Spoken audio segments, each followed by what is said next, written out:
Thanks for downloading this edition of The Y Factor, a programme that seeks to find out why we do the things we do. I hope you enjoy it. First of all, just tell me your name. Okay, Sam.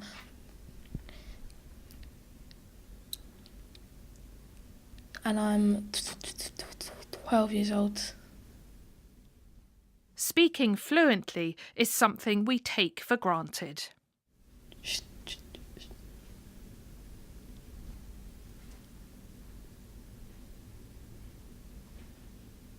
It's like just like hard to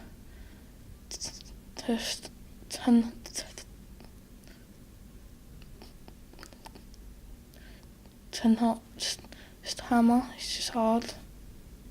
Has anyone ever bullied you because of it?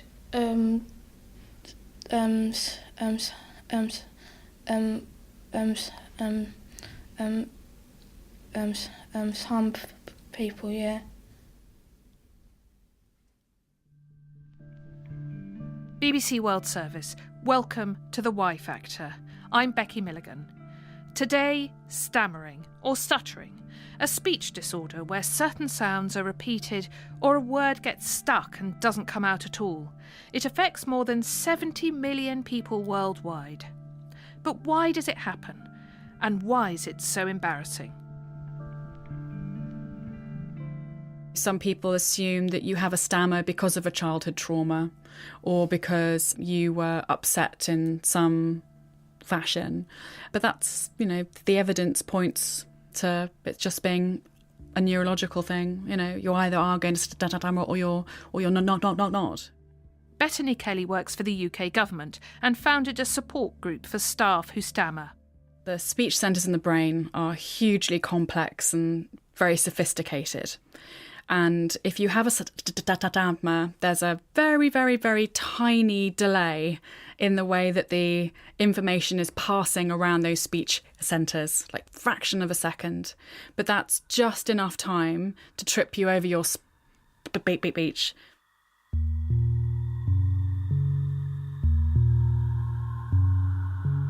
My name is Deryk Beal. I'm a clinician scientist and speech-language pathologist at Holland, Bloorview Kids Rehabilitation Hospital. And I'm a researcher in the brain and its role in speech and stuttering. Some argue that speech is the most complex motor activity that we engage in as humans, more complex than any of the Olympic sports that we engage in or anything like that. That speech, something we all do every day, is the most complicated coordination of fine muscle movements. Over 50 different pairs of muscles are working together anytime that we speak to make the changes in air pressure that creates the acoustics that we hear as speech happen. And yet we all do it every day, and we all, unless if there's a challenge that we experience with it, we all sort of take it for granted and don't think about it. Sam, who you heard earlier, began treatment for his stammer a couple of years ago at a specialist centre in London. My name is Kevin Fower. I'm one of the therapists here at the Michael Palin Centre. Why do you think Sam has a stammer? Well, stammering we know now has, some children have a genetic vulnerability, so stammering can get passed down through families. Does he have any family members who have a stammer? I think he does, yes. Right. Not every child. I think about 70% of children have a member of the family who does have a stammer too. If you think about how much you use your talking day to day with interactions at home, at school, friendships, brothers and sisters, family members, stammering can have an impact in all of those areas, and for some children it can be a big impact. Is it good to get in when they're young? Absolutely. I think the earlier we get the referrals coming into us, the more we can be hopeful that we can make a difference to that family. We don't want there to be any time where parents or the young people start to think negatively about their talking. There's such a social premium and societal premium put onto fluency. So not being fluent, we associate with being underconfident, with being ill-informed or not certain of your subject. When you stammer and it's something that you're on top of your subject, you know what you're going to say, you're very tuned in to the dynamics of the room and the situation that you're in, it can be very, very, very difficult. You see people looking confused at you. You see people trying to be helpful by thinking, oh, we won't ask her because she'll struggle to speak. It starts very early in the classroom where, a teacher won't necessarily ask you to read out aloud because they think they're being kind, and for some people that is a kindness. For other people, you've marked them out as different, as if their voice shouldn't be heard, or that a stammering voice isn't one that's as relevant or as acceptable as a fluent voice. For all children, we can do some help. Stammering isn't about sitting a child down and fixing the way they talk. Stammering is a really, really broad area.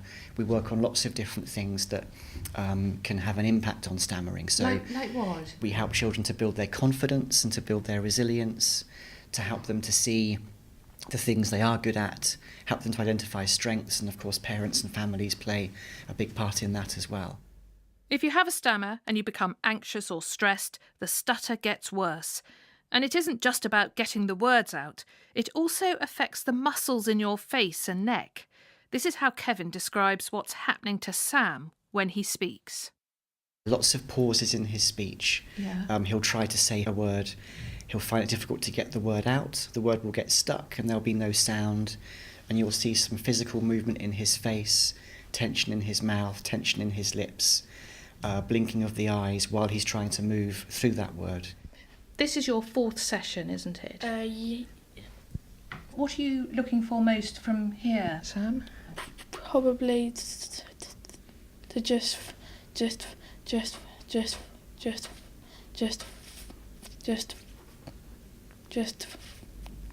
find out more about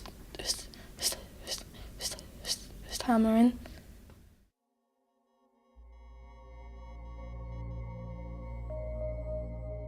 Speech is just so interesting because it happens at the millisecond level, right?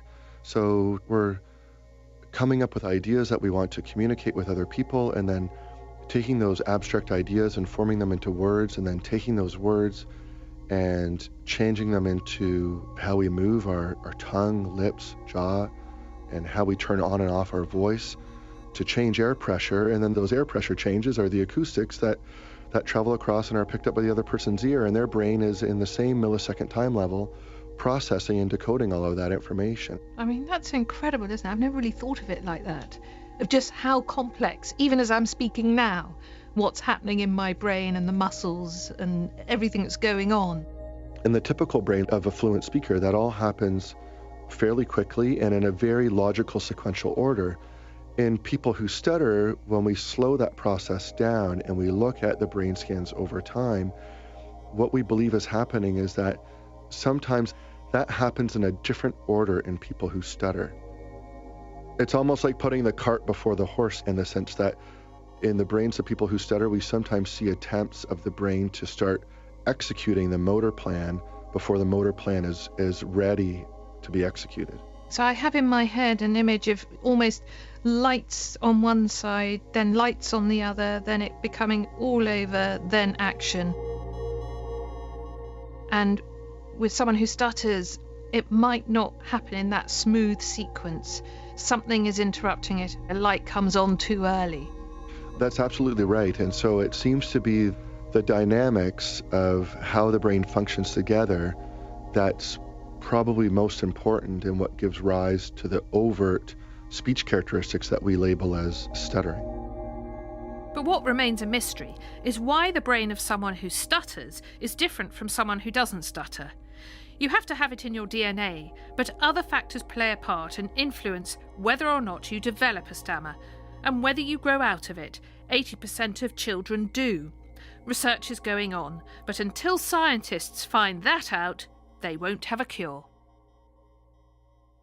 I still remember at the time of my engineering vivas, I could not say out a word. I was just sitting in front of the professor and staring at his eyes. And that situation was really the most embarrassing moment of my life. Rishabh Panchamia was studying engineering in Mumbai and doing well until his final year oral exam, his viva, and he forgot to bring crucial papers with him to the exam. The examiner was unsympathetic, telling him, You are a fool. How can you forget your folder? And he asked me where I was staying. And I could not say the place of my home where I was staying. So I got a monster block over there, and the words simply did not come out. And the external became furious, and he said that go back quick or else I'll fail you in the exam. And this has happened in front of the whole class. I went home feeling humiliated. So in the train I thought of just in my life.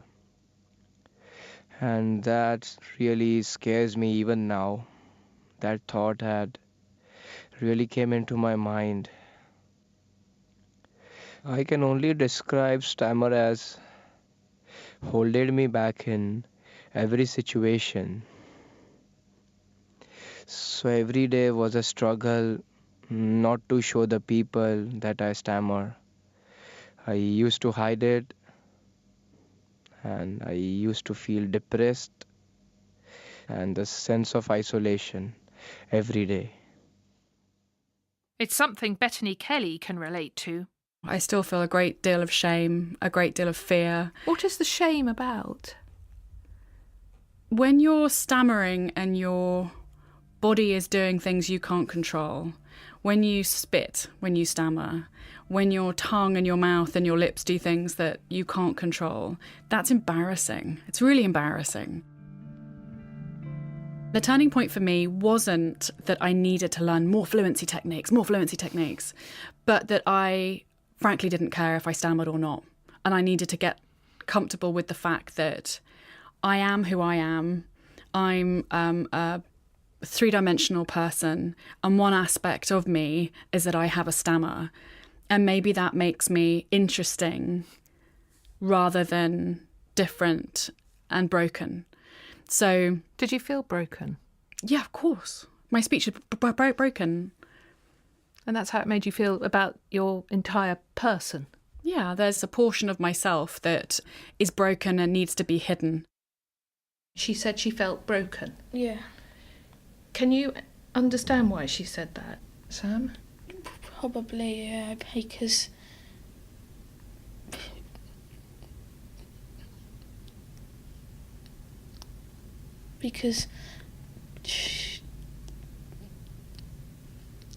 she might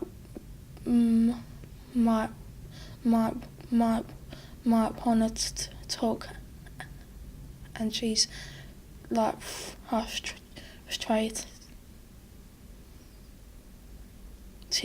and like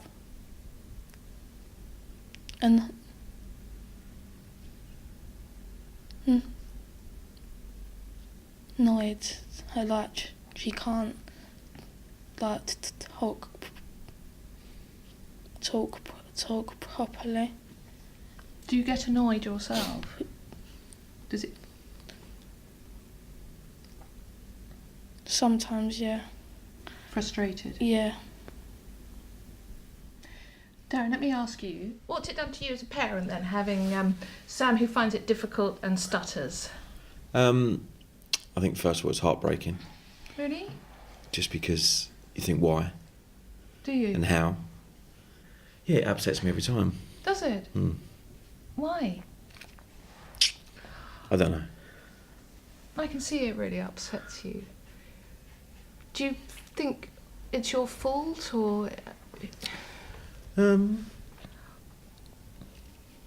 Sometimes I do, yeah. Myself and my wife are separated. Right. So whether that was a change that made it, I don't know. But I've got to deal with what we got. And as long as we've got good help like we've got, then I'm sure we get through it. But every day you think, you wake up, is it going to go? You know, well, he doesn't deserve it. He's a good kid. God, goodness, you're going to make me cry now. Sam hopes to improve his stammer. He and his dad might feel more optimistic if they listened to Betony and Rishabh speaking.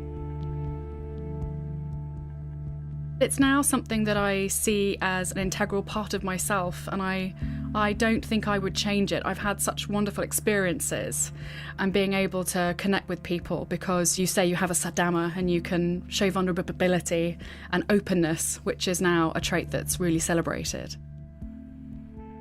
Yeah, I still remember the day, 12th June 2016. I came out after talking to 100 strangers on the streets of Bangalore and doing a public speaking over there. And that day changed my life forever. Rishabh attended the McGuire programme, which has particular techniques for treating stammers. Public speaking is part of the course. I used to be really scared of my future. But now I just see every situation as a challenge.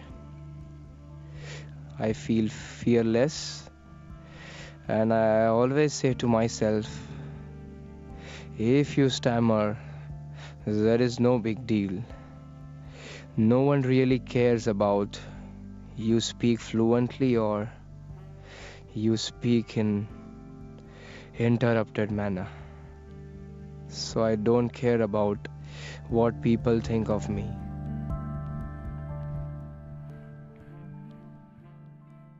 What's the worst thing someone can do to you with a stammer? What's the most annoying thing? Probably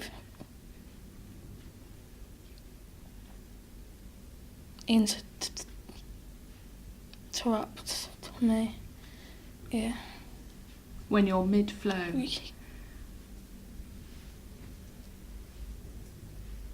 Yeah.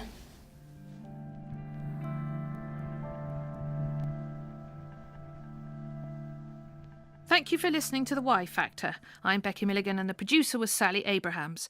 There are many more episodes to listen to, such as conspiracy theories, nostalgia and torture. You'll find them at bbcworldservice.com/Y Factor.